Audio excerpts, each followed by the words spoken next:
అందరికీ నా హృదయపూర్వక నమస్కారాలు. గత రోజులుగా మనకి తిరుమలలో జరిగిన అపచారం మనకి బయటకు వచ్చింది. స్వామివారి ప్రసాదం గత శతాబ్దాలుగా, సరిగ్గా చెప్పాలంటే 300 సంవత్సరాల పై చిలుకు నుంచి స్వామివారి ప్రసాదాన్ని తిరుపతిలో కానీ దీన్ని 3 శతాబ్దాల పైనుంచి దీన్ని తీసుకొస్తా వచ్చారు. స్వామివారికి నైవేద్యంగా ఇస్తా వచ్చారు. ఇది మహాప్రసాదంగా భావిస్తాం దేశమంతా. గత ఇది ఒక ప్రభుత్వాన్ని నిందించడానికో, దీని మీద రాజకీయ లబ్ధి పొందడానికో దీని వెనుక ఉద్దేశం లేదు. వైసీపీ పాలనలో టీటీడీ బోర్డుని కాన్స్టిట్యూట్ చేసిన విధానం మేము ముందు నుంచి ఆక్షేపం తెలియజేస్తా ఉన్నాం. ఏ గుడైనా సరే భక్తుల మనోభావాలు దెబ్బతినకుండా, ఆచార వ్యవహారాలని నిర్వీర్యం చేయకుండా, అపరాధం వాటిల్లకుండా ముందుకు తీసుకెళ్లాల్సిన అవసరం ఉంది. అది వారి బాధ్యత.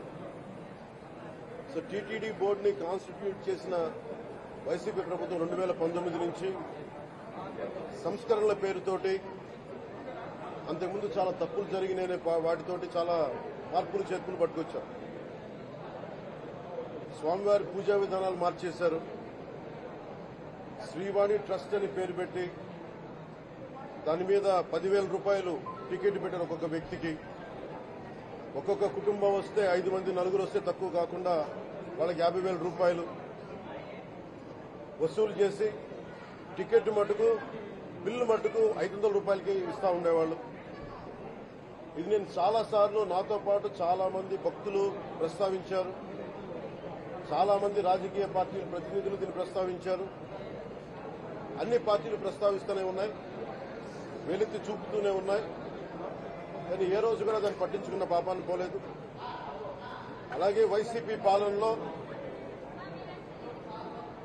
అఫీషియల్ గా ఆన్ రికార్డు 219 గుడుల్ని అపవిత్రం చేశారు. విగ్రహాలని విధ్వంసం కావచ్చు, రథాలు తగలబెట్టడం కావచ్చు, అలాగే 300 పైచులకు మన దేవాలయాలను అపవిత్రం చేశారు. ఇన్ని జరిగినా కానీ ఎప్పుడు నేను గుర్తుతూనే ఉన్నాను.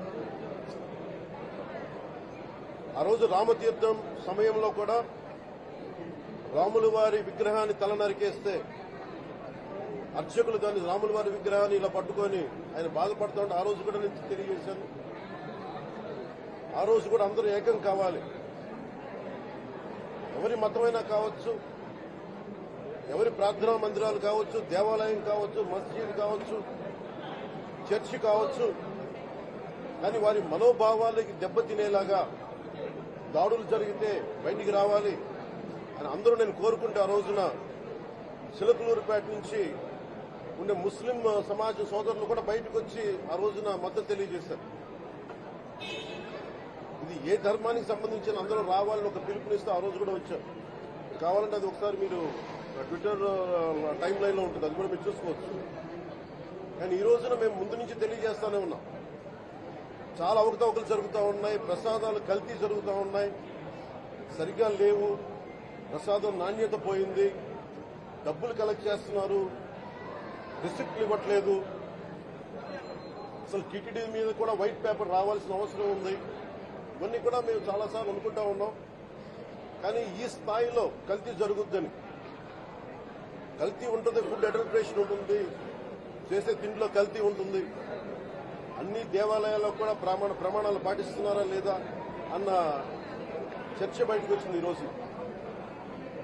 ముఖ్యంగా తిరుపతి లడ్డు ప్రసాదాన్ని, మహాప్రసాదం, శ్రీవారి మహాప్రసాదానికి సంబంధించి ఇది మీకు ప్రత్యేకించి నేను చదివి వినిపిస్తాను మీకు.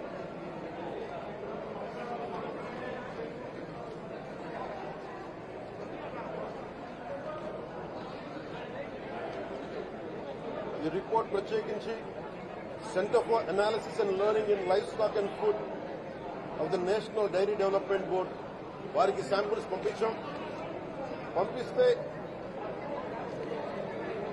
ఇది వాళ్ళు తెలియజేసింది స్టాండర్డ్ వాల్యూ లిమిట్స్ ఎలా ఉండాలి అని వాళ్ళు చెప్పారు. ఏం చెప్పారంటే pure milk fat shall have a reading between 95.68 to 104.32, but all these samples had values around 20, which means the ghee is highly adulterated. దాని సబ్సిక్వెంట్ టేబుల్లో సహజంగా నెయ్యిలో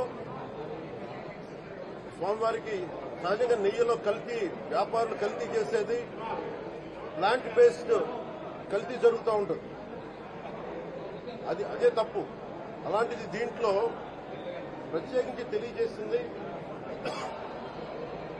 సోయాబీన్ ఉంది, sunflower, olive oil, rapeseed, linseed, wheat germ, maize germ, cottonseed, coconut, palm oil తో పాటు fish oil, beef tallow, lard. Fish oil మీకు తెలిసిందే, చేప నుంచి ఎక్స్ట్రాక్ట్ చేసిన నూనె. బీఫ్ టాలో అంటే మనకి పశువు సంబంధించిన కొవ్వు. అలాగే లాడ్ అంటే మనకి మన పందికి సంబంధించిన కొవ్వులు. ఇవి ఎక్కువ ఉన్నాయి. ఈ కారణం ఏంటంటే శతాబ్దాలుగా పోరాటం చేస్తున్నాం రామజన్మ అయోధ్య రామ మందిరం కోసం. దానికి కూడా వీళ్ళు 1,00,000 లక్ష లడ్లు ఇలా బీఫ్ తోటి, పిగ్ ఫ్యాట్ తోటి, ఫిష్ ఆయిల్ తోటి కలిపిన లక్ష లడ్లు కొన్ని శతాబ్దాలుగా అయోధ్య రామ మందిరం కావాలని చాలా ప్రతిష్టాత్మకంగా తీసుకుంటే దానికి కూడా తిరుపతి లడ్లని, టీటీడీ లడ్లని. ఇది దేశమంతా దీన్ని కదిలిపోయింది. ఈ రోజున ఇలాంటి అపవిత్రం జరిగింది. దీని గురించి ప్రస్తావిస్తే రిపోర్టులు బయటకు వస్తాయి. వైసీపీ నాయకత్వం కానీ ఇది రాజకీయ లబ్ధి కోసం చేస్తున్నారని ఒక మాట మాట్లాడుతూ ఉన్నారు. వైసీపీ నాయకులకు కానీ వారి మద్దతుదారులు కానీ నేను మనస్ఫూర్తిగా మీకు తెలియజేస్తున్నాను. రామతీర్థం గొడవప్పుడు 219 గుడుల్ని మీరు అపవిత్రం చేసినప్పుడు మీ పాలనలో ఒక సగటు హిందువుగా నేను గొంతెత్తి పోరాటం చేయాలి అంటే రోడ్ల మీదకి ఆ రోజే వచ్చామని గుర్తుపెట్టుకోండి. ఆ రోజు కూడా రామతీర్థం రాముల వారి విగ్రహాన్ని మీరు నరికేసి అర్చకులు చేతిలో పట్టుకున్నప్పుడు చాలా బాగుంది. కానీ ఆ రోజు కూడా దాన్ని రాజకీయ పరంగా మేము తీసుకెళ్ళాల. దోషులకి శిక్ష పడాలి. వీళ్ళెవరో కనుక్కోండి. ఈ రోజు వరకు మేము పట్టించుకోవాలా. ఇది మేము చెప్తూనే ఉన్నాం. నిజంగా చెయ్యాలంటే ఈ ప్రస్తావన ఎందుకు తీసుకొస్తున్నానంటే సమాజంలో అస్థిరత లేదంటే డిస్హార్మనీ క్రియేట్ చేయడానికి మేము లేవు ఇక్కడ. కానీ తప్పు జరుగుతుంటే, దాడులు జరుగుతూ ఉంటే, అపవిత్రం చేసుకుంటా వెళ్ళిపోతే చూస్తూ ఎవరు కూర్చోం. తప్పు, అది కూడా తప్పు అవుద్ది. ఫండమెంటల్ కాన్స్టిట్యూషనల్ ఫండమెంటల్ ఇది. ప్రతి వ్యక్తికి వారి ధర్మాన్ని ఆచరించే హక్కు ఉంది. ఎవరన్నా వచ్చి ఆ ధర్మాన్ని పాడు చేసే హక్కు ఎవరికీ లేదు. ఇట్స్ ఫండమెంటల్ రైట్ ఇది.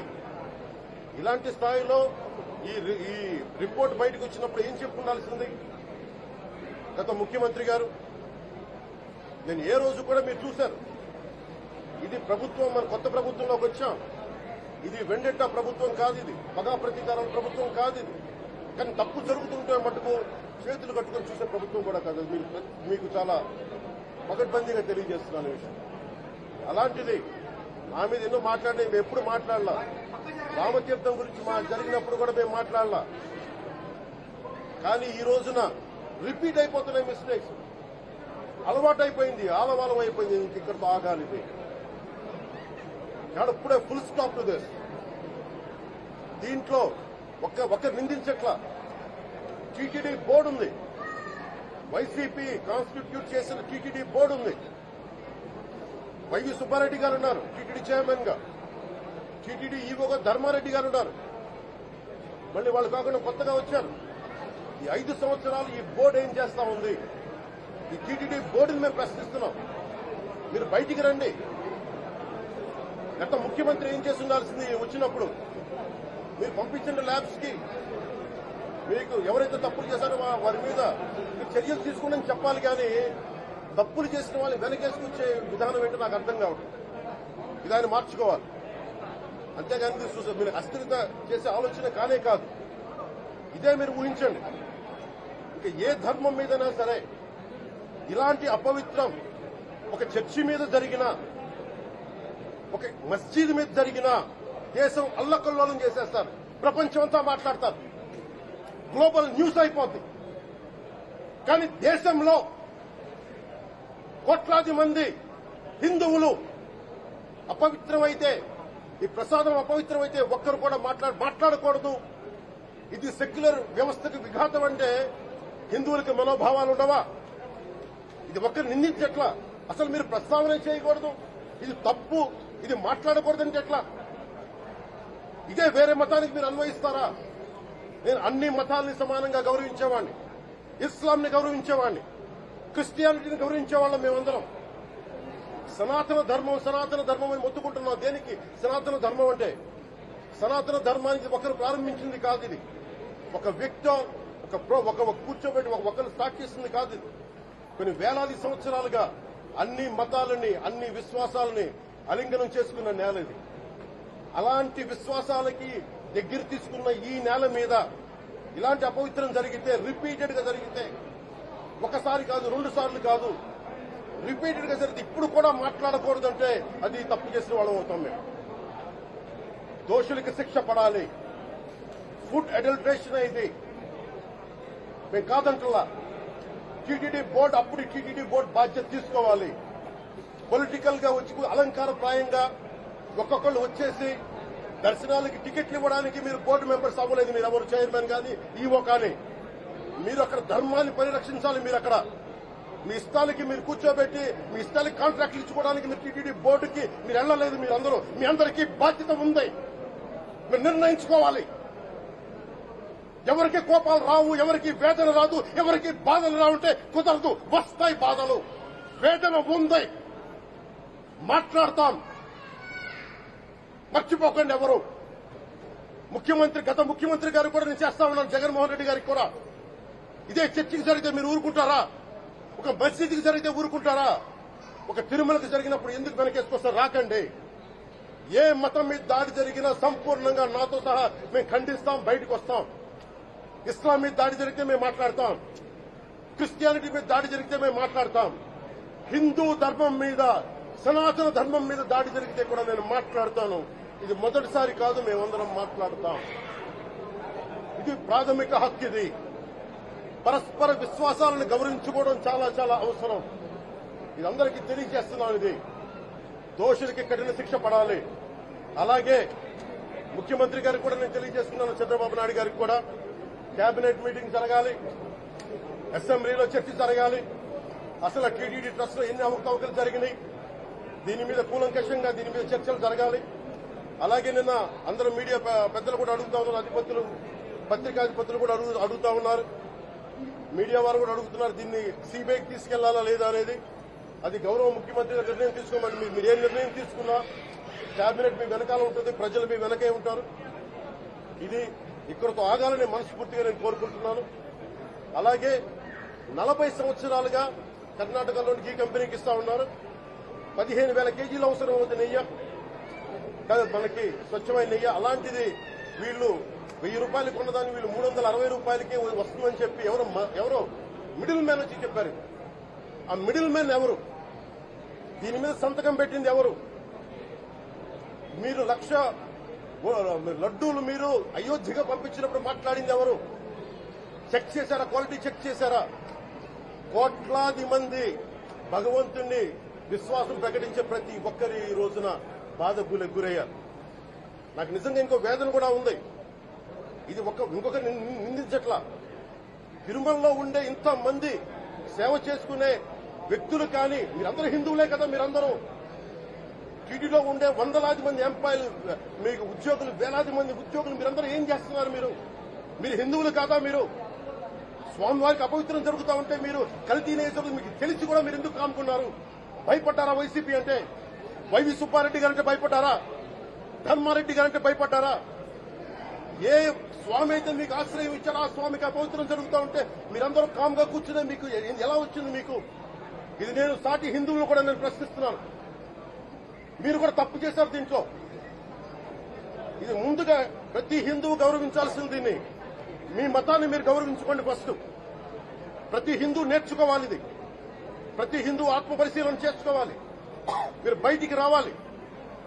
తప్పు జరుగుతూ ఉంటే కూర్చొని చేతులు కట్టుకుని మనకెందుకులే అంటే ఇలాగే ఉంటాయి. ఇది మారాలి. ఇది అందుకు నేను కూడా దీంట్లో భాగమే. కాబట్టి నిజంగా నాకు ఇన్ని సమస్యలు చెప్పారు ఇన్ని సంవత్సరాలుగా. వైసీపీ మీద పోరాటాలు చేస్తారు. రోడ్లు బాగలేదంటే మాట్లాడాం, రైతుకి సమస్యలు వస్తే మాట్లాడాం, గుడులు అపవిత్రం చేస్తుంటే మాట్లాడాం. కానీ ఏ ఒక్కరు కూడా బలంగా కూర్చొని టీటీడీ ఉద్యోగులు ఎవరైనా సరే ఇలా జరుగుతుంది అని తెలిసి కూడా కామ్కున్నారంటే మీరు మహా అపరాధం చేశారు. ఆ మహా అపరాధానికి నేను కూడా నాకు సంబంధం లేకపోయినా ఈ రోజు నేను ప్రాయశ్చిత దీక్షగా మొదలుపెట్టాను. ఈ రోజు 11 రోజులు స్వామివారికి నేను క్షమాపణలు కోరుకుంటూ ఈ దీక్ష తీసుకుంటున్నాను. ఇది మారాలి, భవిష్యత్తులో ఉండకూడదు అని కోరుకుంటూ సెలవు తీసుకున్నాను.